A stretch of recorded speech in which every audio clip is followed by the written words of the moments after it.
Hello दोस्तों, village insight में आपका स्वागत है। और आज हम आए हैं मध्य प्रदेश के विदिशा ज़िले के सांची में। यहाँ जो सांची के स्तूप हैं ये यूनेस्को के विश्व धरोहर स्थलों में से एक है। दोस्तों, सांची के बारे में मैं आपको और भी बताऊंगा, पर इसके पहले हमें एंट्री टिकट लेनी होगी, तो पहले चल के एंट्री टिकट ले लेते हैं।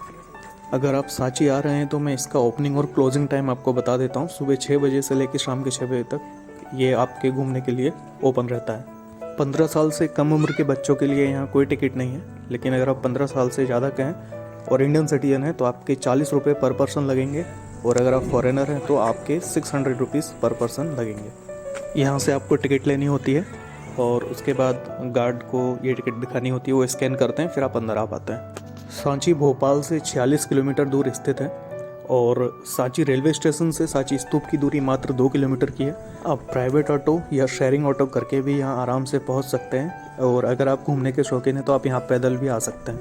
ये मुख्य स्तूप है, स्तूप नंबर 1, जो कि आपको 200 के नोट्स में देखने को मिल जाएगा। और ये है स्तूप नंबर 3। स्तूप नंबर 2 भी है, जो कि स्तूप नंबर 1 के ठीक पीछे की ओर है, नीचे की साइड।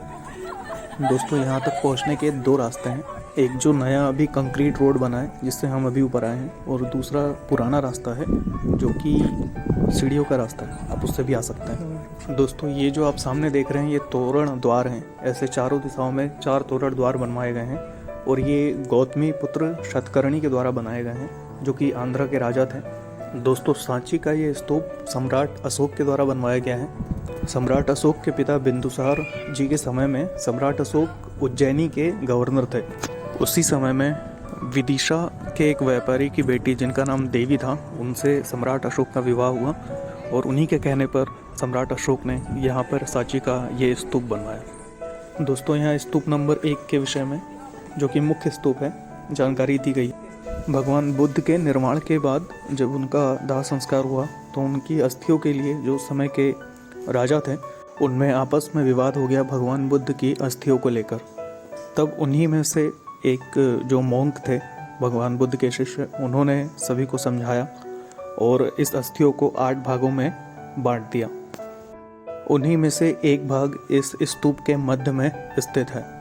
सम्राट अशोक के द्वारा बनाए गए सभी स्तूपों में सबसे प्रथम स्तूप सांची का स्तूप है। दोस्तों, सांची स्तूप का जीर्णोद्धार शुंग वंश के समय में भी हुआ। दोस्तों, ऐसा भी कहा जाता है कि अशोक के पुत्र और उनकी पुत्री संघमित्रा ने सांची में ही दीक्षा प्राप्त कर बौद्ध धर्म का प्रचार प्रसार श्रीलंका में जाकर किया। दोस्तों, यहाँ नीचे हाथ ऊपर किए हुए 4 मूर्तियाँ हैं। ये इनमें से एक मूर्ति हंस रही है, एक रो रही है, एक क्रोध में है और एक शांत अवस्था में खड़ी है। ये चारों मूर्तियाँ मनुष्य के जीवन को प्रदर्शित करती हैं। इन्हें यक्ष भी कहा जाता है और चाइना में इन्हें लाफिंग बुद्धा कहा जाता है। दोस्तों, भोपाल से सांची आप ट्रेन, बस या अपने निजी साधन से भी आ सकते हैं। आने के लिए आपको जो नियरेस्ट एयरपोर्ट पड़ेगा वो भोपाल का राजा भोज एयरपोर्ट है।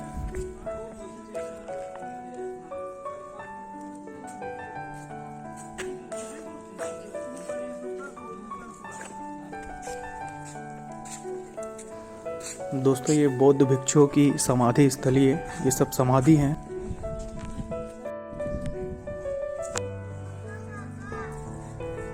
दोस्तों, स्तूप के ऊपर जो 3 चक्र लगे हैं ये बुद्धम शरणम गच्छामि, धम्मम शरणम गच्छामि और संघम शरणम गच्छामि का उपदेश देते हैं।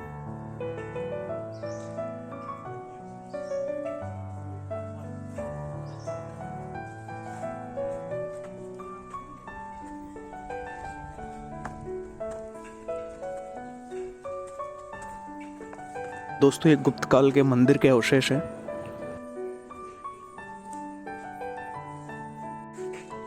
दोस्तों, इन पिलर्स के ऊपर लकड़ी की एक शेड हुआ करती थी।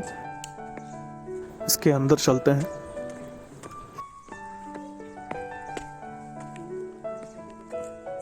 इस जगह को मुख्य रूप से ध्यान और योग के लिए यूज किया जाता था।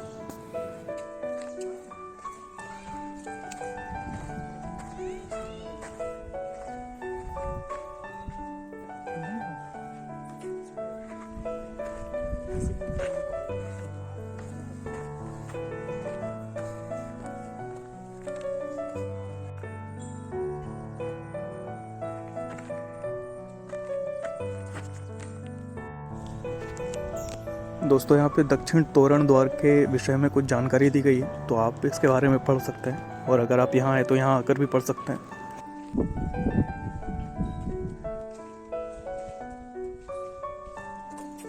दोस्तों ये गुप्त काल का मंदिर है। पहले जब गुप्त काल में मंदिर होते थे तो उनके छत पे गुंबद नहीं होती थी, वो इसी तरह से जो है फ्लैट बनाए जाते थे।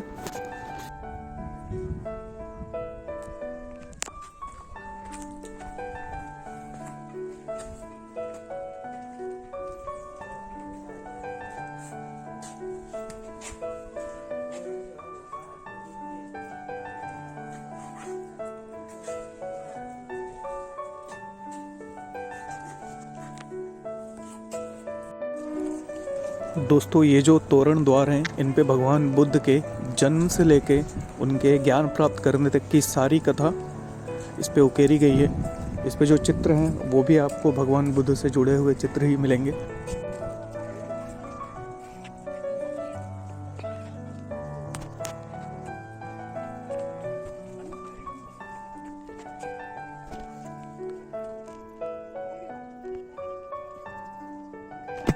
दोस्तों ये जो जगह है ये पुराने समय में बौद्ध साधुओं के रहने की जगह थी। यहीं पर रहकर वो अपने ध्यान और योग का अभ्यास करते थे। दोस्तों साइड में आपको एक तालाब भी देखने को मिल जाएगा, छोटा सा। ऐसा कहा जाता है कि इसी तालाब के पत्थरों से ही जो सामने बनाया गया है स्ट्रक्चर, ये इन्हीं पत्थरों से बना हुआ है।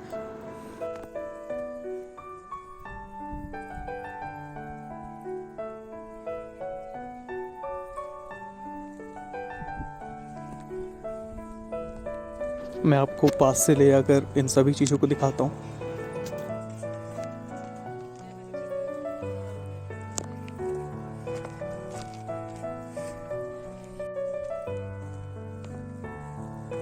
इन शिलालेखों पे इस जगह के विषय में जानकारी दी गई है, तो आप यहाँ पे आके इसे अच्छे से पढ़ सकते हैं। अगर आप चाहें तो वीडियो को पॉज करके भी इसे पढ़ सकते हैं।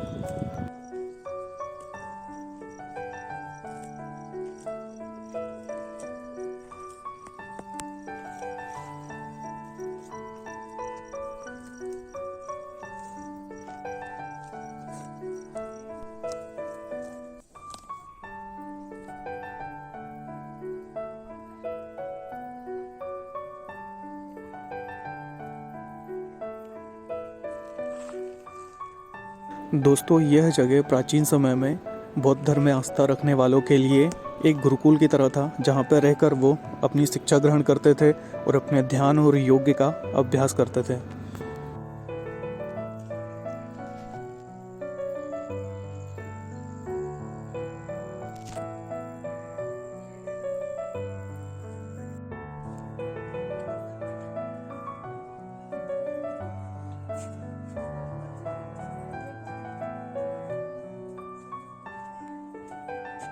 दोस्तों भगवान बुद्ध की प्रतिमा यहाँ पे कुछ जगहों पे खंडित मिलती हैं, लेकिन इसका कोई प्रमाण नहीं है कि ये आक्रमण की वजह से खंडित हुई या फिर ये प्राकृतिक रूप से ही खंडित हो गई अपने आप। ऐसा माना जाता है कि ये प्रतिमाएं प्राकृतिक रूप से ही खंडित हुई हैं।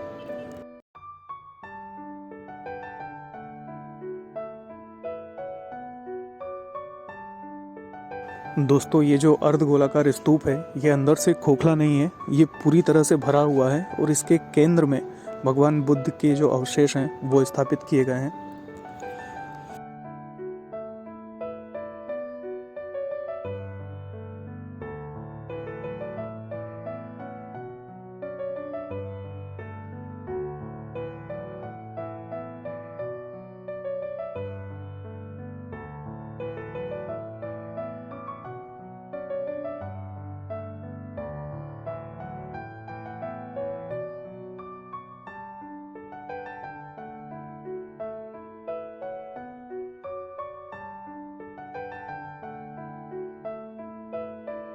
दोस्तों यहाँ पर भगवान बुद्ध की बहुत ही सुंदर प्रतिमा आपको देखने को मिल जाती है।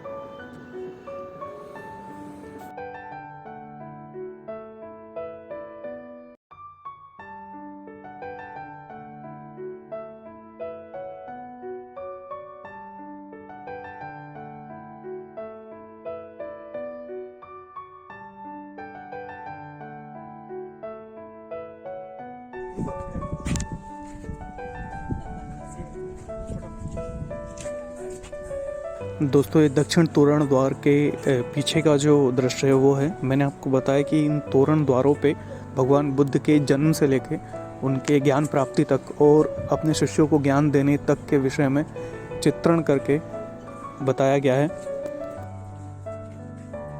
जैसे आपको यहाँ पे हाथी के चित्र देखने को मिल जाएंगे जब भगवान बुद्ध की माता स्वप्न में सफ़ेद हाथी को देखती हैं।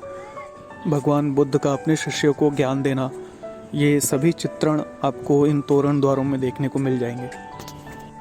दोस्तों 12वीं शताब्दी तक, जो कि राजपूत काल कहा जाता है, सांची अपने अस्तित्व में थी, लेकिन उसके बाद धीरे धीरे सांची का नाम लुप्त होने लगा।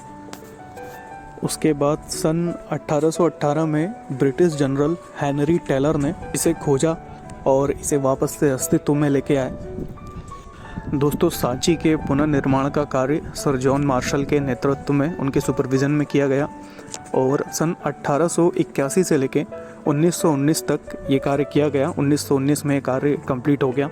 उसके बाद 1989 में 1989 में यूनेस्को ने इसे वर्ल्ड हेरिटेज साइट घोषित किया। दोस्तों सांची विश्व धरोहरों में सबसे महत्वपूर्ण स्थानों में से एक है।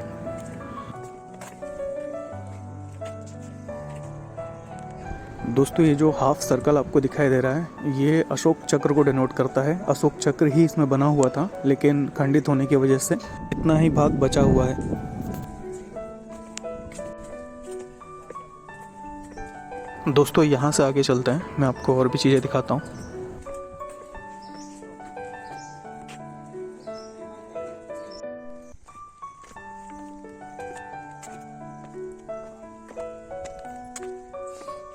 दोस्तों यहाँ का जो स्ट्रक्चर है ये भी गुरुकुल की तरह ही है। जो पहले मैंने आपको दिखाया वैसा ही यहाँ भी है और यहाँ पे आपको गुप्त काल के और सम्राट अशोक के समय के जो अवशेष हैं, जो शिलाएं हैं, वो आपको यहाँ देखने को मिल जाएंगी।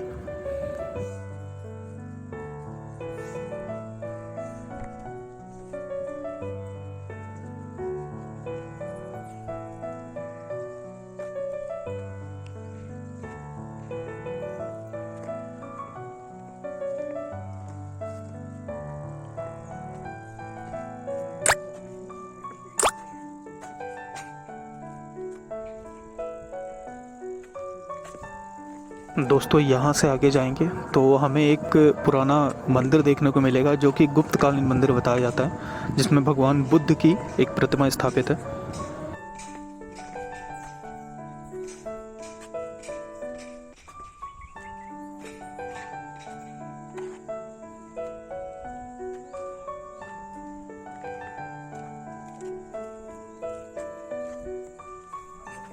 दोस्तों यही वो गुप्तकालीन मंदिर है जिसमें भगवान बुद्ध की प्रतिमा स्थापित है। गुप्तकालीन मंदिरों की एक विशेषता ये होती थी कि इनके ऊपर गुंबद नहीं होते थे। दोस्तों यहाँ पे आपको एक छोटी सी कैंटीन भी मिल जाएगी जहाँ पे आपको स्नैक्स वगैरह मिल सकते हैं और कैंटीन के बगल में ही व्यू पॉइंट है जहाँ से आप नीचे देखेंगे तो आपको बहुत ही बढ़िया व्यू दिखाई देता है, वो मैं आपको भी दिखाऊंगा। ये साइड में व्यू पॉइंट बना हुआ है, आप यहाँ पे ऊपर चढ़ के और सामने देख सकते हैं। दोस्तों यहाँ से आप नेचुरल व्यू को देख सकते हैं।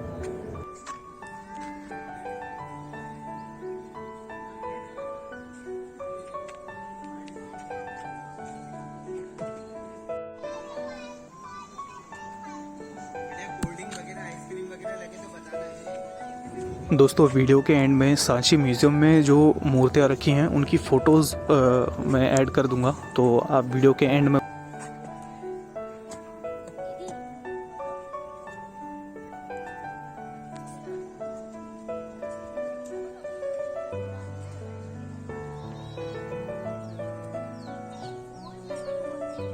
दोस्तों यहाँ पे आपको खरगोश, बतख, कबूतर, ये सारी चीज़ें भी देखने को मिल जाएंगी। यहाँ पे इन्हें पाला गया है।